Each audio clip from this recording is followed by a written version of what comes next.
Hello, my beautiful people. Hi. So welcome back to my channel. आज आहे वटसावित्री पौर्णिमा.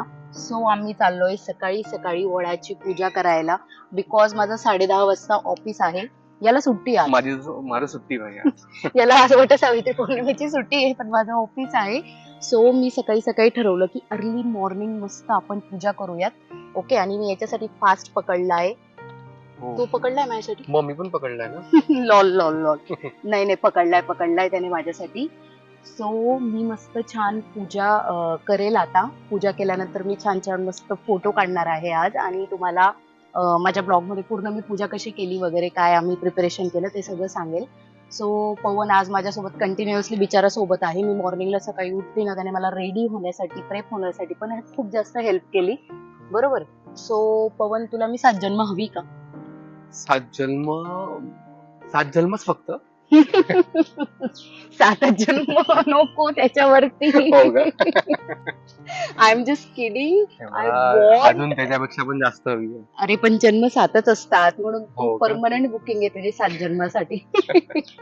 No. So हा specifically उपवास आयुष्य वाढवण्यासाठी पण असतो तुमच्या हजबंडचा, आणि असं म्हणतात म्हणजे. आणि त्यानंतर 7 जन्म असाच आपल्याला पार्टनर भेटावा यासाठी असतो. So stay tune. ताट प्रिपेअर केले.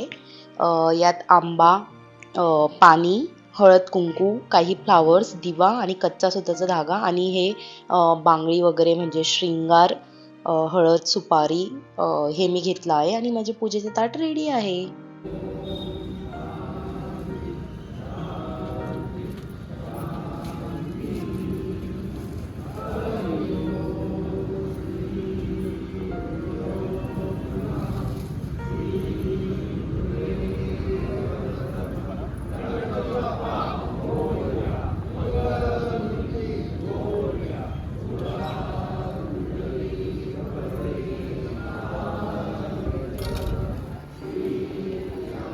सो बोल, तू काहीतरी मला सांगत होतास ना?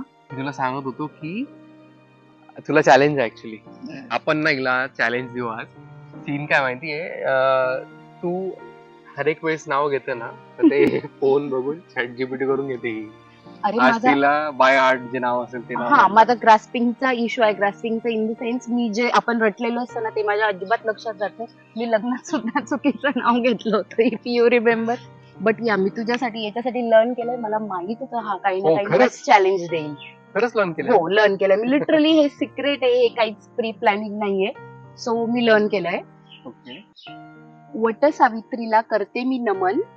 वटसावित्रीला करते मी नमन. तिच्या सृष्टीमुळे आहे मनुष्य सुखी. तिच्या सृष्टीमुळे आहे मनुष्य सुखी. पवनरावांचे नाव घेते, त्यांना लाभू दे दीर्घ आयुष्य. हो, थँक्यू. थोडं छान चुकली यार, घेतलं, सृष्टी छान दृष्टी घेतलं. काहीतरी झालं माझ्याकडून, बट आय आवडलं, ट्राय माय आवडलं, बेस्ट. ओके, सो आवडलं. आय ऍक्सेप्ट युअर चॅलेंज, आणि मी यात जिंकली पण आहे. थँक्यू. छान Okay. घेतलं नाव. सो वटपौर्णिमेची जी स्टोरी आहे, जी मला माहित आहे, मी तुम्हाला सांगते. तो सावित्री आणि सत्यवान हे दोघं असतात. सावित्रीचं जी असतं स्किल्स, म्हणजे ती खूप ब्रिलियंट असते, खूप पवित्र असते, आणि खूप धैर्यवान अशी स्त्री असते. सो तिचे जे लग्न ठरते ते सत्यवानासोबत ठरते, आणि सत्यवानाचं जे आयुष्याचा त्याचा दीर्घकाळ त्याला आयुष्य नसते, तो मरणार असतो. सो एक दिवस वडाच्या झाडाखाली सत्यवान लाकडे कापत होता, तेव्हा त्याचा मृत्यू झाला. सो यमराज त्याला घ्यायला आले. तेव्हा सावित्रीने काय केले, तिचे जे स्किल्स होते, ती ब्रिलियंट होती, नंतर खूप धैर्यवान आणि हुशार होती. तिने प्रसन्न केले यमराजांना, आणि यमराजांनी त्यांना नवीन जीवनदान दिले. सो ही स्टोरी आहे वटपौर्णिमेची. तो सावित्रीने सत्यवानाचे प्राण वाचवल्यानंतर एक सांगितले की तुम्हाला जर 7 जन्मी हाच पती हवा असेल, किंवा त्याचं आयुष्य तुम्हाला दीर्घायुष्य करायचं असेल, तर तुम्ही प्रत्येक वर्षी वटवृक्षाखाली पूजा करायची, आणि 7 जन्माच्या खाली 7 सुताचे धागे राऊंड मारून फिरायचं. सो पूजा करायची, म्हणजे हे म्हणतात फक्त, बट डिपेंड बिलीफ आहे सगळ्यांचा. So happy Vat Purnima to all of you.